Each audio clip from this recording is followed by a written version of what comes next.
এই যে গত সপ্তাহে হসপিটালের সামনে বাচ্চারা খেলাধুলা করতেছে, একটা মিশনারি হসপিটাল, ওই হসপিটালের তত্ত্বাবধানে আছে খ্রিস্টানেরা।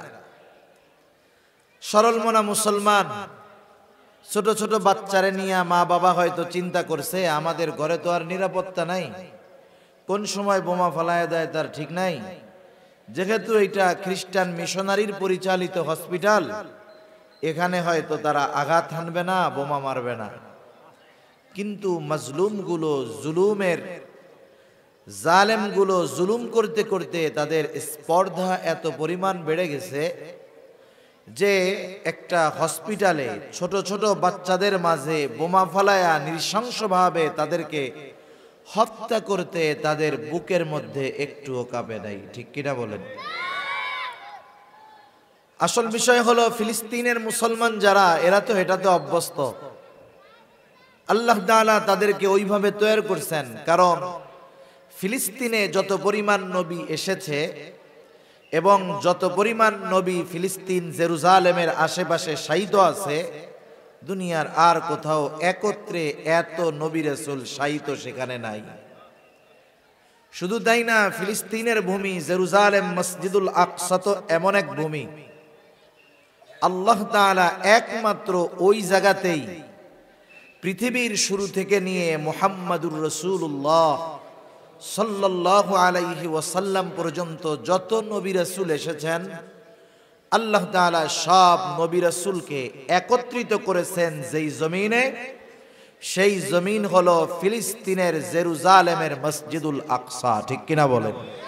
বাইতুল মুকাদ্দাস, যেখানে সব নবীর পদাচারণা আল্লাহ তাআলা ঘটিয়েছেন। এই আল কুদুস, এই ফিলিস্তিনের পবিত্রতা রক্ষার্থে গাজার ফিলিস্তিনের মুসলমানেরা নিজেদেরকে নিজেদের জীবন উৎসর্গ করার জন্য আগের থেকেই প্রস্তুত। তারা শুধু তাই না, শাহাদাতের জন্য তারা প্রস্তুত। ছোট ছোট বাচ্চারা খেলাধুলা করে না, আমাদের অঞ্চলে খেলাধুলা করে, কবিতা পড়ে, বিভিন্ন রকমের খেলাধুলা কবিতা পড়ে। আমরাও কবিতা পড়াই ছোট ছোট বাচ্চাদের। হাট্টিমা টিম টিম, মাঠে পাড়ে ডিম, খাড়া দুইটা শিং, তারা হাট্টিমা টিম টিম, এরকম কবিতা আছে না?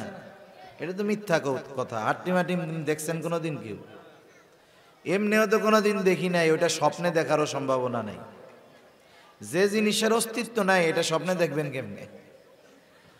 তা যাই হোক, আমরা তাদেরকে খেলার সময় এই কথাগুলা শিক্ষা দেই।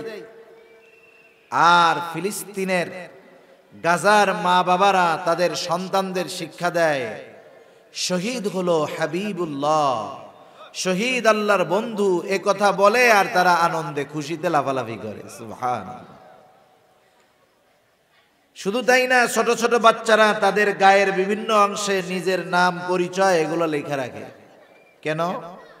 কোন সময় জালেমের আঘাতে শাহাদাত বরণ করে মাথাটা উড়ে যায়, দেহ ছিন্ন বিচ্ছিন্ন হয়ে যায়, চেহারা না দেখলে তো তার দেহটাকে, বডিটাকে শনাক্ত করা কঠিন হবে।